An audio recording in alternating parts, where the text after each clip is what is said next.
This is a bushingfix.com installation video for the JE1 kit.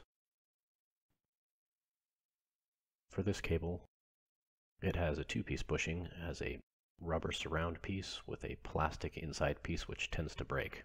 You'll want to get both pieces out when you remove the old bushing.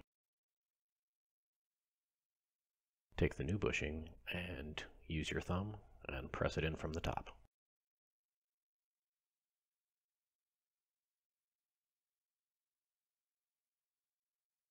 For the other style cable with the metal cable end, it's a little bit tighter fit, so it'll be a little bit more difficult to press the bushing into place, so you might find it helpful to place the bushing upside down on a flat surface and press down on the cable end until the bushing installs into place.